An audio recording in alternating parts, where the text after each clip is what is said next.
Мы начинаем наше мероприятие в преддверии праздника Всероссийского Дня Защитника Отечества. У нас принято в Российской Федерации в канун этого праздника чествовать всех воинов, различных войн, локальных конфликтов. И наше мероприятие также приурочено еще к презентации двух книг. Это книга Андрея Викторовича Кононова, подполковника запаса «Танки на марше», и Флюра Мансуровича Шагеева, майора авиации, участника афганской войны. 15 февраля отмечается День памяти воинов-интернационалистов. 23 февраля – День защитника Отечества. И, конечно, Национальная библиотека не осталась в стороне, и календарь культурных событий февраля открывает сегодня представление двух книг, авторы которых сегодня перед вами. Я познакомилась немного с этими изданиями. Это книги очень разные, которые имеют свои особенности, ориентированы на совершенно разного читателя. Но что в то же самое время они имеют свой особый вклад в летопись воинской славы Удмуртии и России. Знаете, вот я очень часто общаюсь в своем профессиональном кругу, в социальных сетях и с молодежью, и меня вот буквально недавно очень заинтересовал такой опрос австрийской молодежи, которым, что юношам, что девушкам, был задан один и тот же вопрос. Случись военные действия в вашей стране, какой вы выбор сделаете? Пойдете защищать свою страну, свое отечество, или предпочтете переехать в страну, которая более безопасна и благоприятна для жизни? И что меня удивило, что абсолютно все ответили одинаково, что они предпочтут уехать в другую страну. И я задумалась, а как же наша молодежь? То есть я вот уже сама принадлежу тому поколению, когда нас воспитывали, так скажем, с 1 класса, октябренок, пионер, потом комсомольская организация. И, наверное, учреждения культуры воспитывали, да, я уже членом коммунистической партии, наверное, уже так сложилось, что я не стала. Наверное, у меня и не было такого желания. Но, тем не менее, вот то, что было заложено в наше воспитание, в наши головы, я думаю, что у моего поколения не было бы вот такого ответа, как у молодежи из Австрии. Но у меня круг общения достаточно широкий. Я, конечно, не претендую на то, что я провела социологическое исследование, но небольшой опрос я провела, конечно, только среди юношей 18-19 лет, так скажем, моего ближнего окружения. Причем те молодые люди, которые, так скажем, не особо хотят служить в рядах российской армии. И, с одной стороны, меня это очень обрадовало. Они сказали, конечно, пойдем защищать Родину.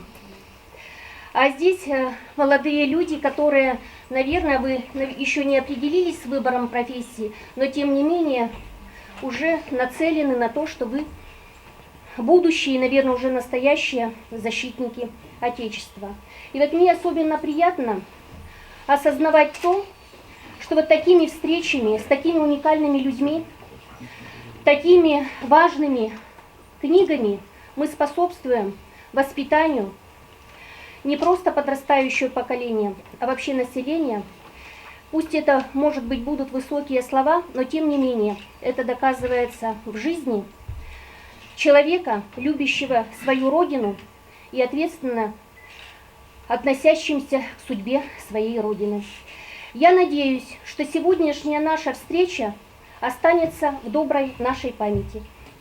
Проект, над которым я начал работать уже 5 лет назад, он начался, в общем-то, со следующего. Я процитирую только 2 цитаты, которые, в общем-то, и натолкнули к работе вот на эту тему. В 1941 году Красная Армия больше всего напоминала сборище необученных призывников, это цитата, в котором влияние офицеров было подорвано комиссарами, коммунистическими фанатиками, совершенно некомпетентными в военном отношении.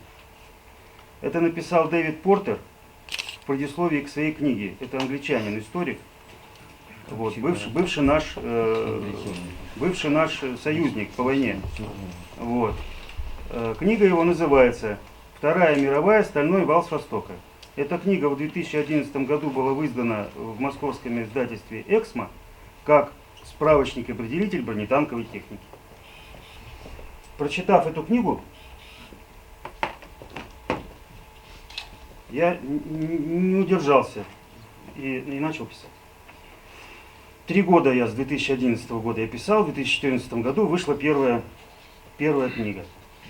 Серия запланирована в 15 книг отдельных. Каждая книга отдельное, так сказать, законченное произведение. Это военно-технический, это историко-технический проект. Здесь, наряду с подробнейшим описанием всех образцов бронетанковой техники, созданных в нашем Отечестве, начиная с 1919 года, воспоминания ветеранов, которые действительно воевали в различных войнах. Начали мы с Великой Отечественной. В перспективе у нас будут воспоминания ветеранов военной службы, ветеранов афганской войны и так далее, вплоть до чеченских кампаний и других антитеррористических действий, ветераны различных испытаний бронетанковой техники. Вот. Воспоминания ветеранов Нижнетагильского завода. Но это пока в перспективе. В настоящее время вот здесь мы ограничились воспоминаниями ветеранов. Почему говорю мы? Работаем мы с женой. Семейный подряд? Вот, семейным подрядом, да. Ограничились пока воспоминаниями ветеранов Великой Отечественной войны. Остальной материал нарабатывается. Читатели, те, кто решатся прочитать эту книгу, или неправильное слово, те, кто сочтут возможным эти книги читать, научатся определять легко любой вид бронетанковой техники нашего Отечества по его внешним признакам. И не будут гадать, какая перед ними 34-ка, какой из них, какой БТ, какая модификация Т-90. И не будут, потому что по себе знаю, если нет этой информации в книгах, люди идут в интернет, а в интернете очень много мусора. И неправильная, некорректная информация. Вот. Третья, вся серия разбита на 6, условно, на 6 томов. Это планируется 15 книг отдельных. Первые 3 книги это до ноября 1937 года, потом 3 или 4, посмотрим, как с информацией у нас будет дела, информации море. Это по 22 июня 1941 года. Затем вся война, Великая Отечественная и японская. То есть с 22 июня по конец 1945 года. Затем 45-65, это традиционное деление нашей истории бронетанковых войск. С 65 по 95 и, надеюсь, доживу до нашего времени. Вот. В среднем выход на сегодня книга в год. Материал есть, его надо только обрабатывать, работать и печатать. Вот так вкратце. Книги продаются либо самим автором, либо в Ижевске есть в ЦУМе магазин «Мастер Хобби». Значит, этот магазин торгует книгами серии «Танки на марш».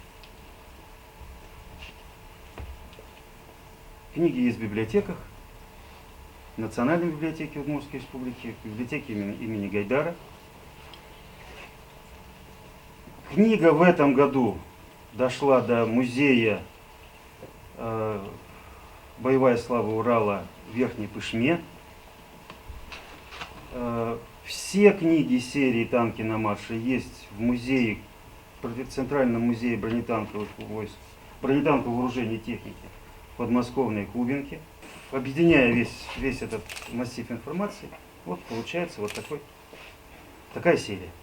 У вас нет желания сравнить вот то, что мы по ленд-лизу получали, что мы же все-таки наши воины тоже участвовали. Ну, как вот у нас в авиации, например, спидфайеры были, аэрокобры, кинг-кобры были, тоже летали наши летчики. И как же вот у вас нет стремления вот тоже осветить вот эту сторону, чтобы не было фальсификаций? Именно вот вы же, в общем-то, квалифицированный человек, все остальное. Я боюсь, что будет квалификация, выйдет другая книжка, и они там будут вообще... То есть наш Т-34 КВ это вообще ноль, и все остальное мы вообще не умеем воевать и так далее. Я ваш вопрос понял. Планируется издание отдельной книги, которая будет посвящена бронетанковой технике, которая применялась у нас в Красной Армии, полученная по ленд-лизу. Вот. И несколько расширив ответ, нам ведь не самая плохая техника поступала. Да, я понял, но дело в том, Не что самая плохая классифицируют же. техника поступала, а то, что в последнее время я стараюсь при взаимодействии с моими товарищами, с которыми я работаю, вот, не буду скрывать, я лично знаком с Максимом Коломийцем и с Александром Смирновым. Это писатели в этом же жанре, один в Питере, другой в Москве. Благодаря взаимодействию с ними я стараюсь как наиболее, то есть корректно излагать материал.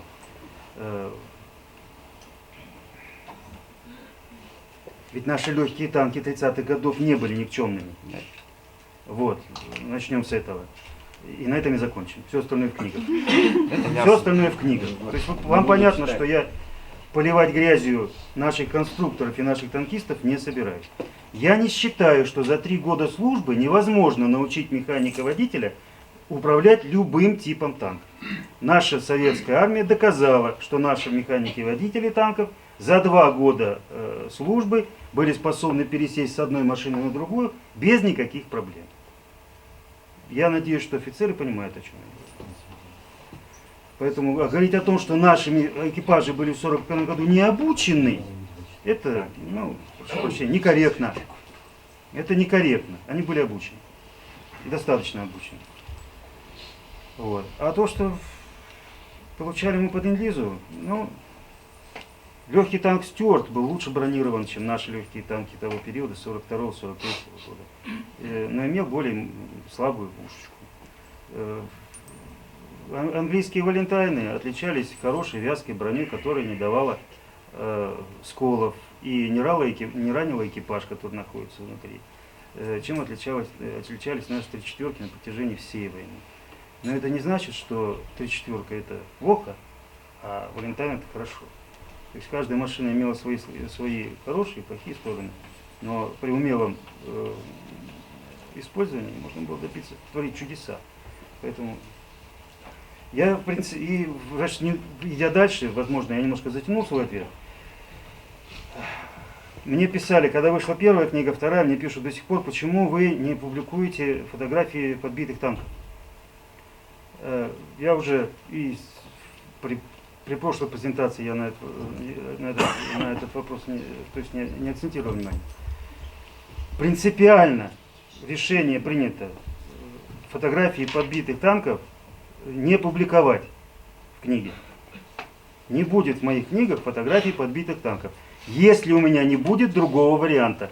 Если будет фотография, если я только... Вот, например, вот эта модификация, существует фотография, и она единственная, и тот подбитый. Вот я ее опубликую. Но если я найду фотографию этой же машины в целом состоянии, я опубликую только целую. Подбитых никогда. И еще никогда не будет сгоревших танкистов. А после окончания Второй мировой войны, буквально уже с середины 50-х годов на земном шаре горячие точки вспыхивали практически везде. Дальний Восток, Ближний, Средний Восток. Даже в социалистических наших, так сказать, странах были конфликты. И везде наши солдаты по призыву выступали на защиту и установление порядка. Несколько лет тому назад была я в городе Манчестере в Великобритании. У них там есть такой Imperium War Museum, да? То есть музей имперских войн, войн империи. И в этом музее очень много всяких фотографий, видеопрезентаций и так далее. В нем всего 2 оригинальных образца вооружения. Один из них это тот самый Spitfire, который висит так вот, падая в пике на головы, значит, приходящим в этот музей зрителям. А второй это танк Т-34. И на этом танке Т-34 стоит такая небольшая табличка. Там написано «Советский танк Т-34 признанный лучшим танком Второй мировой войны». Все, больше на нем ничего не написано. То есть это к вопросу о том, что даже наши бывшие союзники и даже наши бывшие противники, нравится им это или не нравится, при определенной доле честности вынуждены некоторые вещи признавать. А по поводу локальных войн, вот я хотела бы сказать, что специфика психологии, исторического восприятия общества такова, что общество долго помнит те раны, те шрамы, которые являются наиболее тяжелыми и очень долго болят. Конечно, Вторая мировая и Великая Отечественная война для советского, российского общества была чудовищной травмой. Погибло огромное количество людей. Военные действия шли на территории нашей собственной страны. Среди погибших было огромное количество мирного населения. И поэтому в нашей исторической памяти воспоминания о Великой Отечественной войне всегда в последние, ну уже теперь считайте 70 лет, всегда доминировали, играли ключевую роль и немножко подавляли исторические воспоминания об участии наших воинов в других вооруженных конфликтах, которые были как до Великой Отечественной войны, так и после. До Великой Отечественной войны советские войска, Красная армия, принимали участие в военных действиях на Дальнем Востоке, на территории Монголии и Китая, принимали участие в гражданской войне в Испании, затем была тоже, в общем-то, несправедливо, зачастую забытая, так называемая зимняя или советско-финская кампания, которая тоже, в общем-то, была достаточно серьезным испытанием, и не будь вслед за ней Великой Отечественной войны, сама по себе была бы великим событием военной истории, очень поучительным, кстати, событием. Ну а после Второй мировой войны, после Великой Отечественной войны сложилась такая международная обстановка, вы все помните, особенно, вот, я думаю, люди постарше, молодежь, надеюсь, тоже, был период так называемой холодной войны.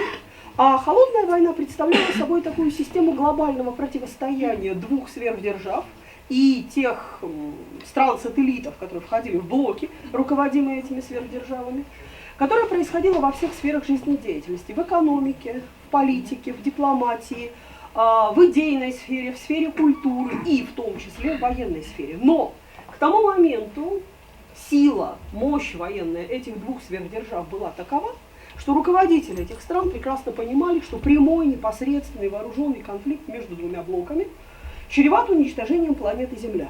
И поэтому вооруженные столкновения могли носить только ограниченный характер. Вот тогда, собственно, и появился термин «локальные войны».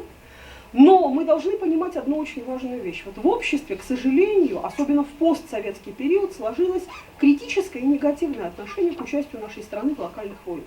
То есть вот я очень хорошо помню, как в конце 80-х, особенно в начале 90-х годов, говорили о том, что нашей стране нечего было делать, например, в Анголе, нашей стране нечего было делать, например, во Вьетнаме и так далее, и так далее. Я уже не говорю про ту волну негативного восприятия, негативного описания, которая касалась вооруженных действий советских войск в Республике Афганистан. Поскольку даже на фоне всех остальных локальных конфликтов, вот эта почти 10-летняя кампания в Афганистане, она, конечно, занимает совершенно особое место. Да? Она воспринималась нашим тогдашним постсоветским сознанием как чудовищная по длительности, почти 10 лет. Великая Отечественная война шла 4 года. Да? Она воспринималась как чудовищная по количеству жертв, ну, потому что все говорили о том, что безвозвратно погибли порядка 14,5 тысяч человек. Ну, то есть это большая цифра, хотя надо отметить, что это цифра, которая значительно меньше количества людей, погибающих ежегодно на автомобильных дорогах в результате дорожно-транспортных происшествий, что, в общем-то, не так уж и много, да. Вот. Кроме того, в отношении эмоционального восприятия вот этой афганской кампании была сформирована, и я думаю, что это было сделано вполне целенаправленно, сознательно, усилием определенных писателей, журналистов, общественных деятелей, историков, к моему стыду, в общем-то, да, ситуация, когда сам вопрос принятия решения участия в афганской кампании рассматривался как признак деградации советского режима, как признак, ну, я бы сказала так, отсутствия мудрых каких-то идей со стороны высшего политического и военного руководства. Когда действия советских войск негативизировались, говорилось о том, что они совершают там чудовищные преступления, чуть ли не миллионами истребляют мирных афганцев, что, как вы понимаете, на самом деле, конечно, не соответствовало никакой реальной действительности, что, в общем-то, эта война не нужна Советскому Союзу, что она бессмысленна и так далее. Дело в том, что вот сейчас я скажу ужасную вещь. Государства в бессмысленные войны, как правило, никогда не ввязываются. Другой вопрос, что спустя 20, 30, 40 лет мы не всегда можем понять причины, мотивации и поводы. Мы можем забыть, мы можем по-иному расставить акценты. Почему страна принимала участие в том или ином локальном конфликте. Уж прошу прощения, я сегодня не буду очень морализаторствовать, я буду говорить о некоторых таких очень жестких вещах. Во-первых, у каждого государства есть жесткие геополитические интересы. И каждое государство должно быть готово отстаивать эти геополитические интересы всеми доступными ему способами, включая способ военный. Россия слишком большая страна, она является страной, обладающей слишком большим запасом природных ресурсов. Как вы знаете, 60% разведанных, но не извлекаемых в настоящее время природных материалов находится на территории Российской Федерации. Это подтверждено данными Организации Объединенных Наций. Население Российской Федерации, к сожалению, не такое большое, и поэтому мы должны прекрасно понимать, что чем слабее мы будем, тем чаще будут раздаваться голоса со стороны различных политиков о том, что такая территория России не нужна, что такое количество природных ресурсов, которыми мы владеем, в общем-то несправедливо находится в руках такого малого количества людей, и что необходимо, ну, произвести, как бы, все поделить по-честному, да? Я напомню, была такая госсекретарь Мадлен Олбрайт в Соединенных Штатах Америки, да, которая прямо и открыто в 1999 году заявила о том, что те территории, принадлежащие суверенным государствам, где плотность населения составляет меньше 15 человек на 1 квадратный километр, должны быть специальным постановлением ООН переданы в международное распоряжение для экономического освоения более процветающих держав. То есть она недавно, где-то весной этого года, отмежевалась от этого заявления и сказала, что она никогда этого не говорила. Но, к сожалению, для Мадлен Олбрайт у меня профессиональная память. То есть у меня все ходы записаны, все эти заявления я всегда учитывала. Ну вот деформация такая, вот, понимаете, говорила она это. Это рассчитано на тех людей, кто такой памятью не обладает, кто не полезет проверять и так далее. Поэтому мы должны понимать, что для того, чтобы состояться как суверенная держава, мы должны отстаивать свои интересы. И сейчас я скажу ужасную вещь. Для нашей страны, для нашего мира лучше, если мы будем военным способом отстаивать наши государственные национальные интересы за пределами территории Российской Федерации. Потому что я не хочу, чтобы мы их отстаивали на территории Российской Федерации. Мы один раз это сделали. Это был величайший подвиг, но такие подвиги нельзя повторять регулярно. И поэтому те люди, которые говорят, что Россия не должна, я использую американский термин, прошу прощения, проецировать свою военную силу за пределы своих границ, либо чего-то не понимают, это в лучшем случае, либо они все, к сожалению, прекрасно понимают, но они говорят вещи, которые отражают те взгляды, те интересы, которые не совсем совпадают с интересами нашей страны. По отношению к участникам локальных войн в истории нашей страны всегда присутствовал определенный момент исторической несправедливости. На фоне того, как мы всегда отмечали, чествовали ветеранов Великой Отечественной войны, писали книги, собирали мемуары и так далее, локальные войны были всегда предметом, сначала военной тайны, потом некой сознательной скромности, умолчания. Не всегда было ловко об этом говорить, поскольку участие, например, советских военных советников в тех или иных локальных конфликтах не всегда афишировалось. Я как человек уже в каком-то возрасте определенном, я помню, например, молодые люди, может быть, не помнят, что было 2 вьетнамские войны. в которых принимал участие Советский Союз. Одна, когда Вьетнам воевал с Советским Союзом, Соединенными Штатами Америки, и советские военные специалисты, в том числе летчики, очень хорошо и очень сильно тогда потрепали американцев. Да? А была вторая Вьетнамская война в конце 70-х годов, 77-79 годы, когда был вооруженный конфликт между Социалистической Республикой Вьетнам и Китайской Народной Республикой. И советские воины, советские войска точно так же помогали Вьетнаму воевать с китайскими войсками. Ну, у нас с Китаем тогда были совсем другие отношения. Да? Времена были, сами знаете, довольно напряженные в отношениях с Китаем. И мы там воевали. Да? Но вот если участие в Первой Вьетнамской войне у нас, ну, по крайней мере, как-то даже отражено в народном фольклоре, да, то вот про Вторую Вьетнамскую войну и участие наших воинов в этой войне, как правило, почти никто не знает. Да? Об этом почти никогда не говорят, почти никогда не пишут. Поэтому по отношению к участникам локальных войн, ну, как мне представляется, следует воздать определенную историческую справедливость. И еще один очень важный момент. Вот собрать мемуарные материалы, воспоминания участников Великой Отечественной войны каким-то образом худо-бедно удалось, но на это понадобилось, ну, без малого 70 лет, или почти 70 лет. Да? А вот собрать воспоминания непосредственных участников вот тех локальных конфликтов, да, настало самое время, потому что, во-первых, ну, эти люди вступили в тот возраст, когда люди начинают писать мемуары. Смешно, когда начинает писать мемуары 30-летний мужик. Да? А вот когда он уже прожил длинный жизненный путь, у него появляется тот уровень отстраненности, мудрости, способности критически анализировать информацию, собственные переживания, воспоминания, когда он уже может об этом написать. Когда у него возникает потребность об этом рассказать. Да? А самое главное, приближаются те времена, когда если вы не напишете, мы эту информацию больше уже никогда не получим. И не надо ждать 70 лет, как мы зачастую делали это с ветеранами Великой Отечественной войны. Поэтому я считаю, что презентация тех книг, которые мы сегодня здесь находим, это очень большой подарок для любителей военной истории. По отношению к книге «Танки на марше» я уже говорила, когда была первая презентация, что эта книга немножко, в хорошем смысле слова, для фанатика. Фанатика военной истории, фанатика истории технической, потому что читать эту книгу человеку, который не получает удовольствие от изучения мельчайших деталей, будет несколько сложновато. Она для того, кто готов погрузиться в это дело. Что касается второй книги, то мне кажется, что это замечательный опыт. Показать, приблизить к современному читателю, к современному российскому гражданину те эмоции, те переживания, то ощущение сопричастности к великому, которое испытывали наши воины, когда они принимали участие вот в тех локальных конфликтах. И они понимали, что там зачастую неведомо для других людей, непонимаемые другими людьми, они совершают свой необходимый, обязательный подвиг. Да? Ну, я прошу прощения, может быть, это слово звучит слишком громко.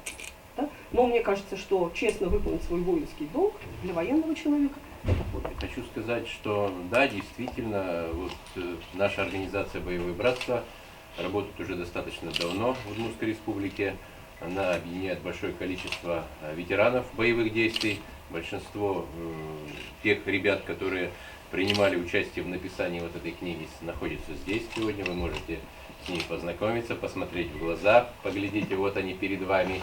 Они представлены, свои воспоминания здесь в этой книге описали. Вот. Хочу сказать, что наша организация уже на протяжении более 10 лет, почти 15 лет, наверное, занимается воспитанием подрастающего поколения, передает свой опыт, рассказывает о войне в Афганистане, о других войнах. Действительно, большое количество их было, предыдущий оратор здесь говорила, что да, действительно, войны локальные были на территории и нашего Советского Союза, и за территорией Советского Союза.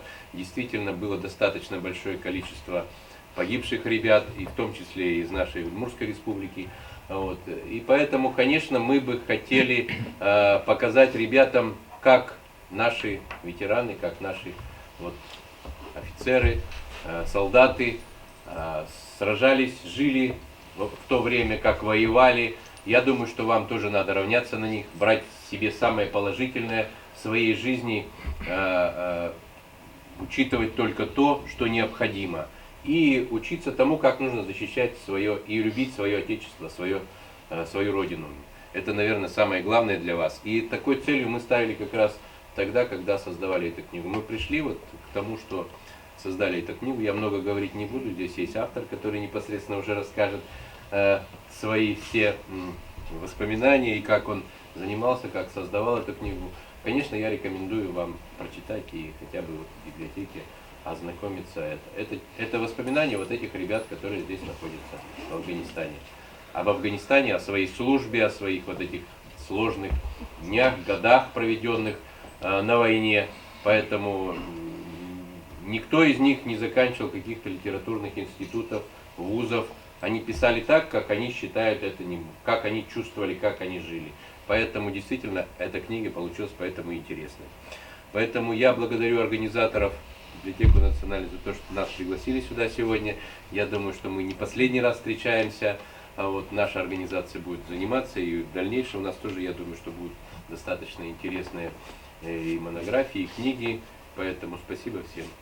Ну вот наше поколение, чуть постарше, чуть помладше меня, конечно, воспитывалось не только ведь на документах и материалах съездов ЦК КПСС. Мы воспитывались на художественных фильмах про Великую Отечественную войну. Вспомните такие фильмы, как «Освобождение», «Битва за Москву», «Бой идут одни старики», ну, конечно, «Баллада о солдате», «Отец солдата». В конце фильма всегда слезы на глазах у нас стоят. Почему? Потому что не только от того, что погиб тот или иной герой этого фильма, а слезы гордости за нашу Родину, за ее армию, которая победила в этой страшной войне. Мы воспитывались патриотизму, любви к своей Родине на встречах с ветеранами Великой Отечественной войны, на их воспоминаниях. Мы гордились ими, хотели быть такими же, как они. Читали их воспоминания. И если придется, мы говорили, мы тоже с оружием в руках будем защищать свою Родину. Хотя при встрече с нами они нам говорили, чтобы мы никогда не знали, что такое война. Но, к сожалению, на нашу долю, на наше поколение пришли войны, которые мы прошли. Ну, идея создания этой книги, конечно, была в начале, ее подала наша любимая, уважаемая Людмила Николаевна Рулова. Вот здесь она присутствует, мать погибшего в Афганистане, воина. И она обратилась ко мне с просьбой написать, чтобы мы, летчики, написали какие-то воспоминания о тех годах, о тех событиях, которые мы прошли в локальной войне в Афганистане. Ну, тогда эту идею, конечно, не поддержали, к сожалению. Вот я написал, вот Георгий Карпович Турнин написал небольшой рассказ. В следующий раз эта идея, конечно, создания книги у меня появилась уже 2 года прошло, как нам назад, да, в феврале позапрошлом году. Почему? Потому что вспомнить те события лет, мы можем, конечно, сидя за столом, за рюмкой чая, да. А вот чтобы она была в книге, конечно, такого еще не было. Решил, я обратился к Игорю Анатольевичу Быкову, он поддержал эту идею создания этой книги. Какие трудности? Конечно, во-первых, написать книгу воспоминаний, то есть что-то о себе, летчики не очень-то хотели. Почему? Потому что тяжело это вспоминать, то тяжелое время, те годы войны, когда теряешь своих боевых товарищей. Но все-таки в течение года эта книга была, так сказать, собрана вот в таком варианте. Конечно, многие хорошо написали. Вот пример, как вот Сергей Васильевич Кузнецов, Спирин Игорь Анатольевич, и многие другие, Ютин Александр Иванович, и многие-многие другие. Хорошо написали какие-то воспоминания. Вот Переводчиков Алексей Иванович. Вот в таком варианте, в таком, как сказать, воспоминании, она как-то и читается хорошо, и как-то обширнее это вот все это обрисовано. Вторая трудность составляла в том, чтобы найти деньги на это создание. Дело в том, что до этого я обошел 5 или 6 типографий, которые бы помогли создать книгу. Ну, предлагали, конечно, в таком маленьком формате ее создать, как говорится, и на тонкой бумаге, с тонкой обложкой. Ну, а мне хотелось, конечно, создать такую книгу, чтобы она оставалась на долгие годы и хранилась, и читалась. Такую редакцию я нашел. Это «Бананса», где коллективом руководит директор Пашкина Светлана Сергеевна. Коллектив, как говорится, творчески подошел к этому созданию этой книги. С интересом взялись за издание книги этой. Многие уже читали ее. Читали, я думаю, и молодежь, которая будет читать, она будет ей интересно это прочитать.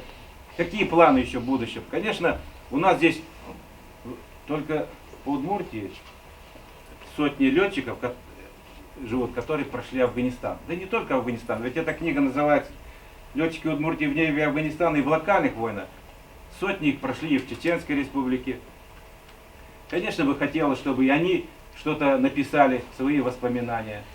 Ну, для этого нужны, конечно, и возможности, и финансы, как говорится. Я думаю, в ближайшем будущем у нас выйдет следующая книга. Я вот сейчас готовлю к выпуску, не выпуску, а пока еще только пишу свои воспоминания, которые я еще раньше начинал воспоминания писать в течение 5 лет. Но это только подготовка идет. Ну, как говорится, дай Бог, может быть, и она выйдет. Здесь есть оглавление, значит, посвященное 80-летию нашего учебно-авиационного центра. В прошлом году его мы отметили. Вот здесь сидят ребята, ветераны, которые прошли вот этот ДСАП.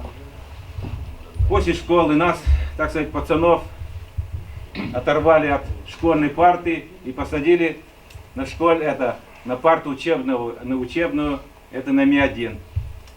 После его окончания,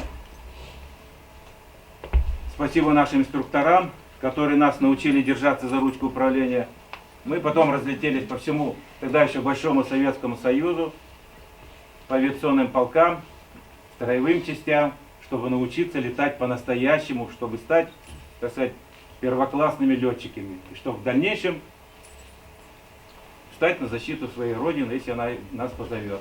Вот так оно и произошло, когда началась афганская война, начались другие локальные войны. В 1979 году я добровольцем ушел в Афганистан водителем. 2 года был. И знаете, вот я смотрю на ребят, и десантники, и военные летчики, которые сопровождали наши колонны, когда мы ездили по Афганистану, развозили и продукты, и боеприпасы. В общем, знаете, можно так сказать, жизнь удалась. Первое стихотворение я написал, вернее, сейчас уже песня это, «Не спите, парни». Вот.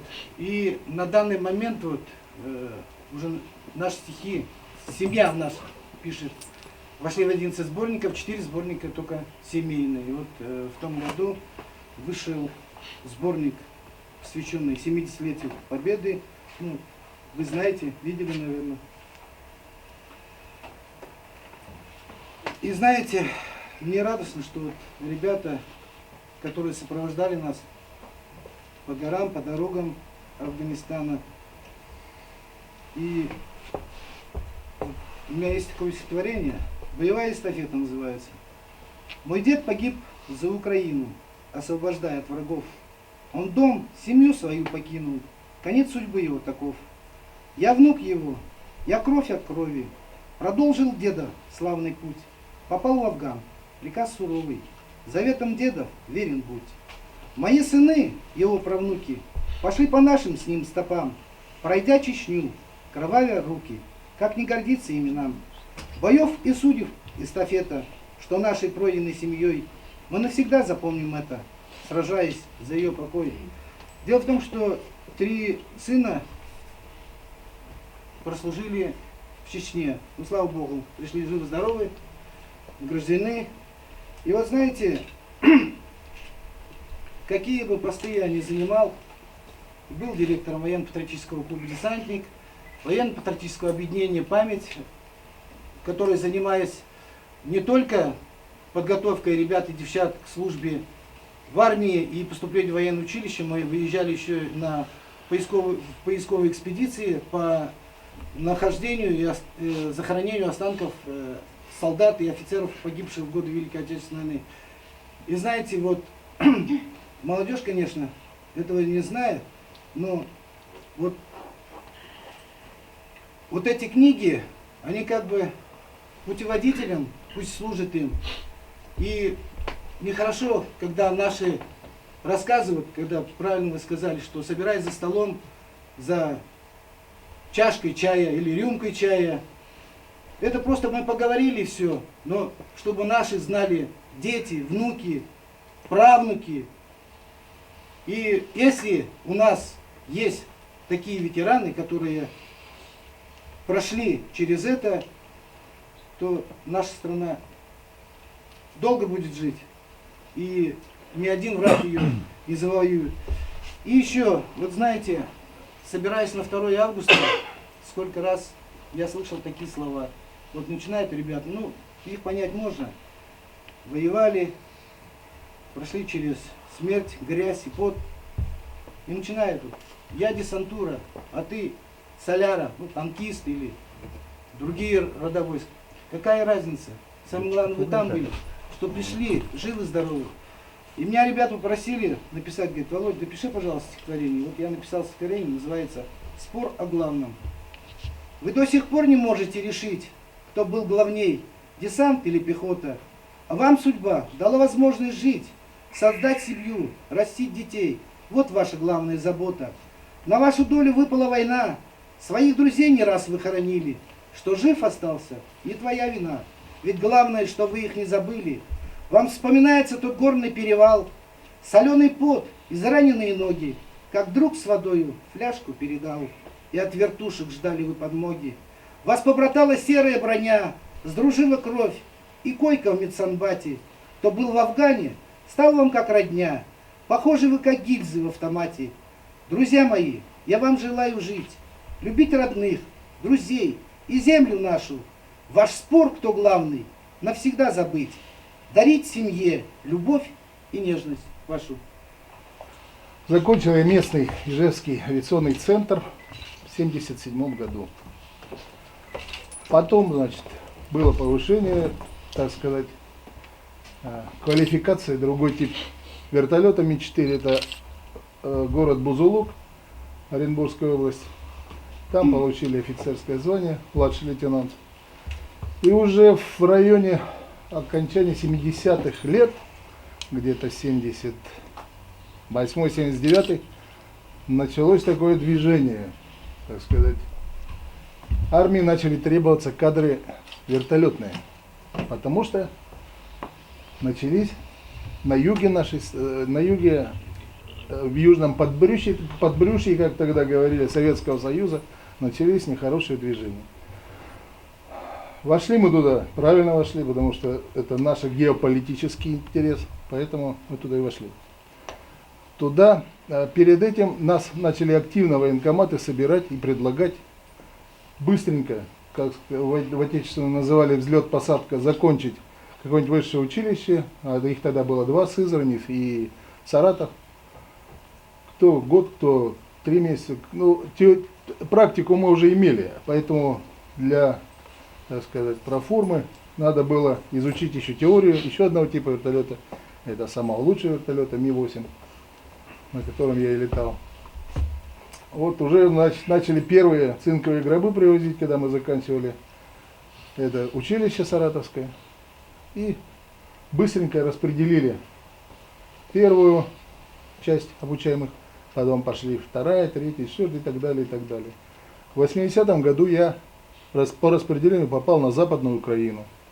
Штаб находился в городе Львов, который сейчас за границей считается, нашей ближней.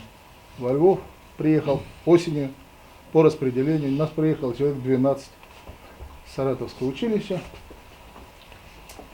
Там быстренько ознакомились с нашими бумагами и отправили по частям этого Прикарпатского, в то время Прикарпатского военного округа.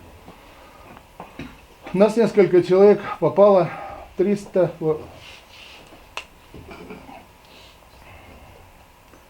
ну неважно, сейчас не очень помню. Короче, Самборский район это самая, так сказать, западная часть. Да, часть 22672. 340 отдельный вертолетный полк. Место называлось Калинов. Во время озвучания того места, куда я пойду служить, мне показалось, что это город Калинин. Поэтому сказали, не путай с Калининым. Калинов это маленькая дырочка такая на карте на Западной Украине среди бандеровского населения.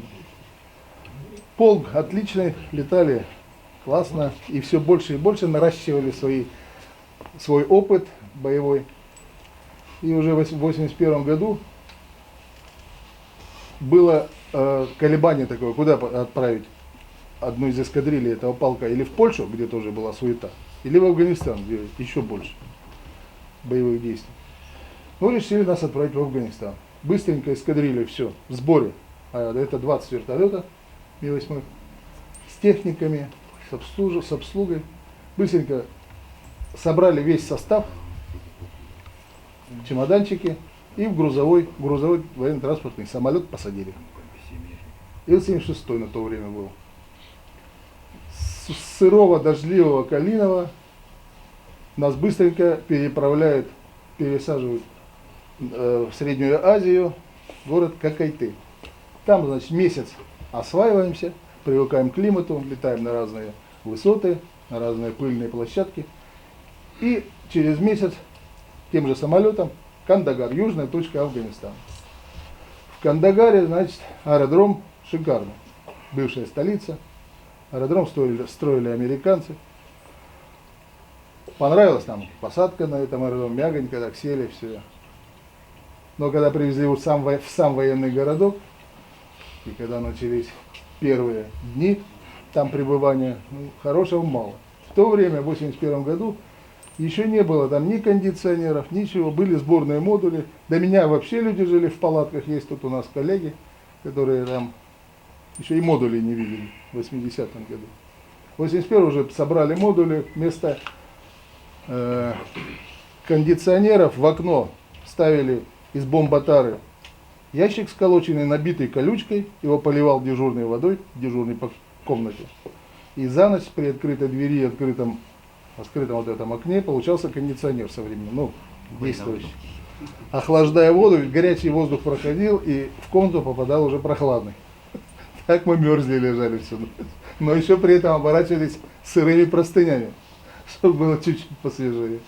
Утром все было сухо, простыни сухие, все сухо, жарко. Быстренько завтрак, вылет.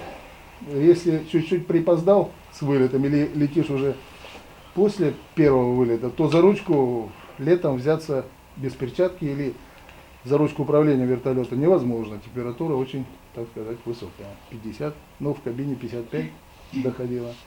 Руки первый раз непривычки. Ожоги были.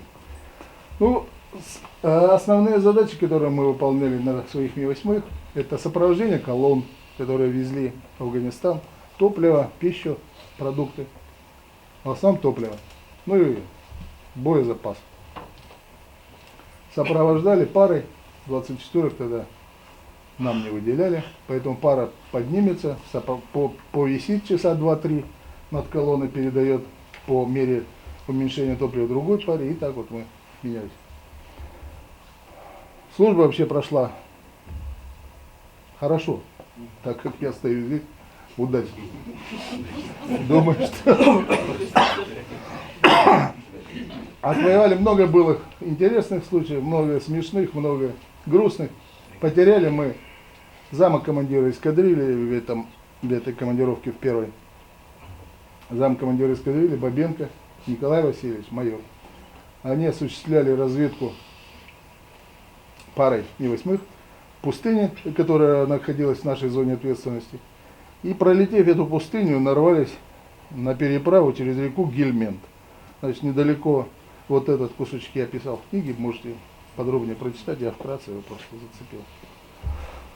Переправу сделали душманы, из бочек 200-литровых штук 6 они были связаны каким-то способом, сверху стояли доски, ставили, да, под типа понтона, ставили машину с оружием с Пакистана, перетягивали по железному тросу, на другую сторону маскировали и ночью угоняли уже в глубину Афганистана. Рано утром эта пара заметила эту переправу, начала атаку. Там, естественно, местное ПВО, это с ПЗРК, с гранатометами. Сбили ведущего, ведущий упал на бок в речку, речка глубокая, бурная, вертолет скрыло полностью с лопастями. Ведомый, который это видел, на исходе топлива прилетел на точку, где дежурила наша пара, в Лашкаргах. В то время ни аэродрома, там ничего не было, там стояла рота десанта, и пара Ми-8 дежурила постоянно с этим десантом. Он прилетел туда, нас быстренько, мы заправили, его заправили, нас подняли, загрузили десантом, прилетели туда, уничтожили эту переправу. Нашли 12 машин, груженных оружием и боеприпасами, которые были замаскированы местной зеленью. Зелень начала выгорать на солнце, машины начали проявляться, так как на солнце сломанные ветки жухнут быстро, поэтому они стали видны. Ну, поуничтожали, позабирали. Так заменились мы в 1982 году, через год с лишним. Вторая командировка прошла уже как пожелание. Во вторую командировку уже предлагали, уже приказа такого не было, что вот ты обязательно должен ехать. Поедешь? Поеду. А что делать? Лучше саму съездить, чем подумать, что кто-то там может неопытный оказаться, а тут уже вроде понабрался опыт. В 1987 году еще разочек пришлось посетить. И что самое интересное, удивительное и приятное, попал я туда же, в тот же Кандагар, зная все трупы, входы и выходы, даже местных духов некоторых. Отлетал тоже удачно, получил одно ранение в ногу, но это нормально все. Между этими двумя Афганистанами попал на ликвидацию Чернобыльской аварии, катастрофы. Так как находился недалеко, в Житомире служа, значит, Чернобыль был недалеко от нас, мы там работали, немножко поработали. Вот потом второй Афганистан. И третья командировка в Сирию, в которой сейчас идут, все знаете, события, которые 90-91 год, тогда еще было тихо и красиво все. Помогали сирийцам, поработали там. Вернувшись обратно в 91 году, наступил 92-й. Украина начала отделяться, Союз развалился. Нас принимать присягу, мы, кто уже отказались, естественно, ну, сказали, свободны. Нам такие в нашей украинской армии не нужны. С 93 года я военный пенсионер. Я пролетал на вертолетах 23 года. Ну, служил по бывшему Советскому Союзу во всех местах, начиная от Дальнего Востока, там Владик, Комсомольск, Охотск, и также Туркестан, Польша, Германия, ну, везде. 2 раза был в Афганистане, затем после Дальнего Востока мне предложили в Одесский округ. И последние 27 лет я прослужил и прожил на территории Приднестровья. Это тоже как бы своя горячая точка. И последние 2 года я вернулся уже на родину и проживаю в городе Ижевск. Ну просто вспоминания проходят. Джалабад, 85-й год. У нас такое трагическое число было 19. Через месяц, 19 сентября, мы теряем первый экипаж. Капитан Анисимов, это наш земляк в районе Суруби, на досмотр, караванов летали. Его сбивают, дают ему команду покинуть вертолет. Но так как на борту находились десантники, он до последней минуты боролся. И как мне рассказывали ребята, которые забирали, говорит, он был в позе боксера. Я говорю, что такое поза боксера? Он говорит, вцепился ручку, то есть до последнего мы ему разжимали пальцы, чтобы достать уже сгоревшие эти ребят. Второй случай, я сразу, это все друзья. 19 уже октября опять погибает у нас, сбивает уже на предельно малой высоте, где-то 5-10 метров экипаж. они сгорают, прилетает второй, то есть это борт, забирают. Через час обнаруживают, что там было 4 человека, то есть еще бортстрелок с нами летал, мы не посчитали, и одного человека не хватает. И вот через 2 часа полетели уже в тот район, чтобы найти нашего штурмана, правого летчика. При ударе о землю на 15 метров его выбросило. Мы летали, там блистера открыты, потому что автомат на коленях лежал, и манке там намотан был. При ударе его выбросило, и вот посчитали, 3 человека привезли, а его... И как там вот уже экипажи обнаружили его, то есть его фамилия Рома Хаков, у него остался пистолет с собой, и как понял, он отстреливался. И последнюю пулю, потому что если духи добили его, они обстреляли в голову, в живот и куда. А тут удар вот сюда, то есть это пулевое ранение было. И патроны от пистолета вокруг него, там, сколько? 8. Как настоящий пиццер. Да. Просто вот я оставил себя в то время на его место, я думаю, не знаю, смог бы я так вот, чтобы остаться один. Это тяжело, когда остаешься один, и надо принимать решение, застрелиться или сдаться в плен. И третий случай, опять же, 19 ноября, через месяц, мы уже боялись этого числа. Пошли на операцию «Черная гора», 20 вертолетов. Что такое операция? Это 20 вертолетов. То есть мы из 20 один потеряли, и 18 пришло полностью изрешеченных. То есть при посадке на эту Черную гору нас в упор расстреливали с ДШК.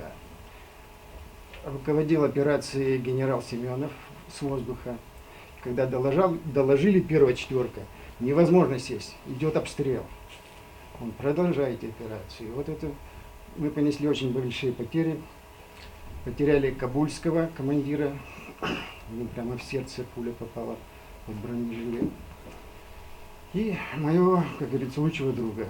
То есть при взлете он высадил, был обстрелян, при взлете уже второй раз обстрелян с ДШК и загорелся в воздухе. И вот это, на этом горящем вертолете он дотянул, как летчики знают, выключаешь двигатель, применяешь пожаротушение и садишься где можно. Он сел около Кабульской дороги, около поста. Покинул, его забрали, отвезли на аэродром. И вторая волна должна быть. Ему предложили: Леша, хватит испытывать судьбу-то вам. Да нет. Это у меня третий случай. Обычно, говорит, на третий случай бывает. А тут у меня уже третий случай, что я остался живым. И вот после этого опять высадка, опять полный обстрел вертолетов, и его сбивает. Попадает в гидросистему, летчики знают, что такое это удар в гидросистему, когда она отключается. Вертолет теряет, крутится, вертится и падает. Они выпрыгнули экипажем, как говорится, можно сказать так, всех порубило винтом, забирали потом уже остатки. Просто вот такое число 19-е, вот всегда, когда приходит. И после этого вот мы боялись там, пошли дальше 19-е, но как-то так уже таких страшных потерь не было. Практически вот так, как мы сказали. Ничего нет, да? Я закончил Саратовское высшее военно-авиационное училище летчиков. В 87-м попал в Каган под Бухару, в центр переучивания. Нас готовили в Афганистан. Затем 6 лет служил в Чепчике под Ташкентом, уже в горной пустынной местности нас готовили. До Афгана не дошли. Начался Таджикистан. Вот. Многое говорить не буду, я лучше спою. Не люблю это вспоминать, это грязь. А вот, как ни странно, во время войны я никогда не видел таких добрых, дружеских отношений, человеческих. Больше здесь, на гражданке, я их никогда не встречал. Это могут сказать все ребята, которые там были. Здорово там было. В 94-м меня похоронили. Но, к счастью, перепутали меня, в общем-то. Долго жизнь. Да. Приглашаю вас через 50 лет на мои поминки. Попрошу всех. По просьбе Сергея Васильевича спою одну из его любимых песен, которую я написал по просьбе моего соседа Гена Денисова. Называется она Андрейка. Подпевай.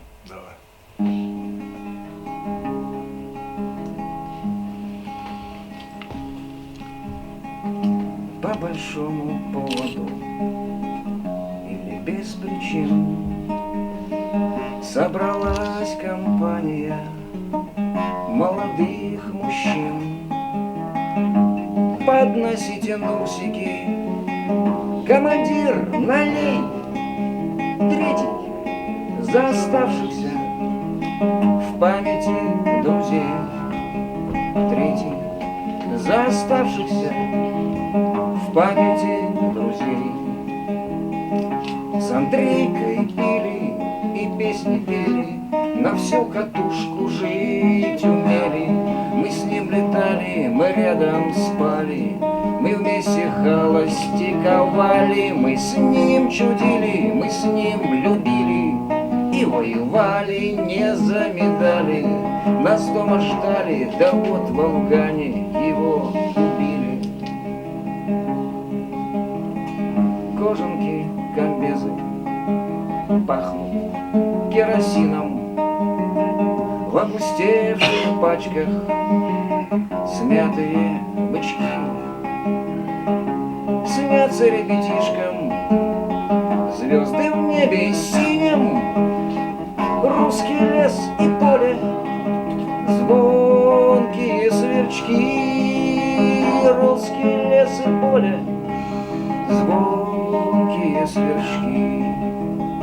С Андрейкой пили и песни пели, на всю катушку жить умели. Мы с ним летали, мы рядом спали, мы вместе холостяковали. Мы с ним чудили, мы с ним любили и воевали не за медали. Нас дома ждали, да вот в Афгане его убили. Дом его, осунувшись, в зелени стоит, за резными ставнями огонек горит. Выйдет мне навстречу мать, вздрогнет на груди. Заходи, скорей, сынок, что ж ты, заходи. Заходи, скорей, сынок, что ж ты, заходи. С Андрейкой пили и песни пели, на всю катушку жить умели.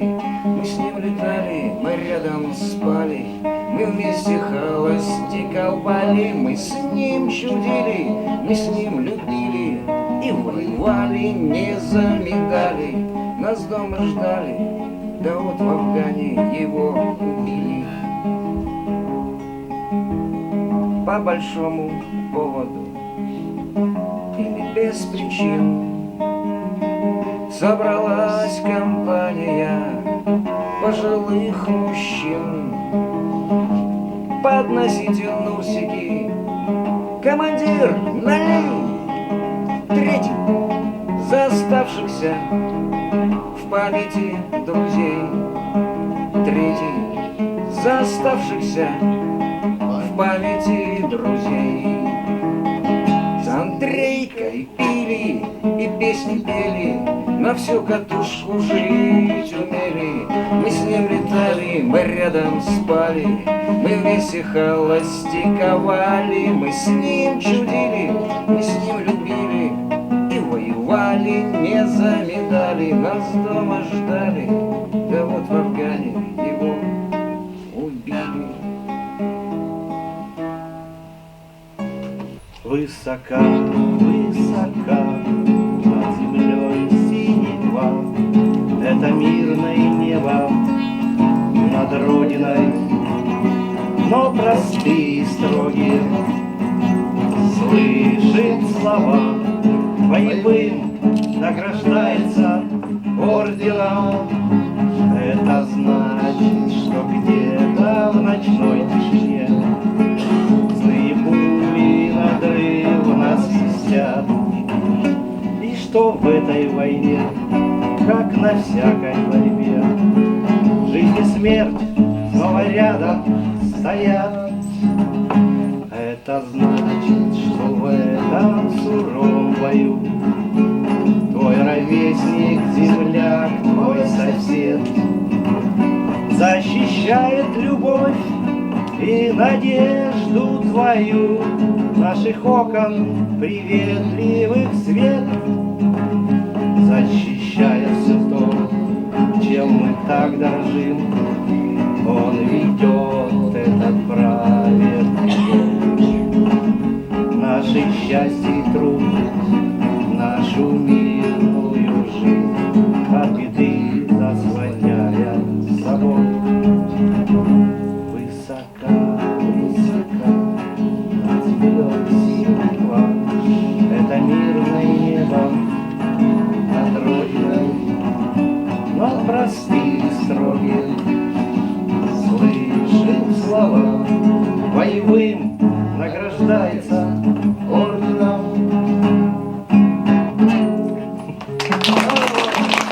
Я надеюсь, что наша встреча сегодня состоялась, и состоялась она очень на таком эмоциональном уровне.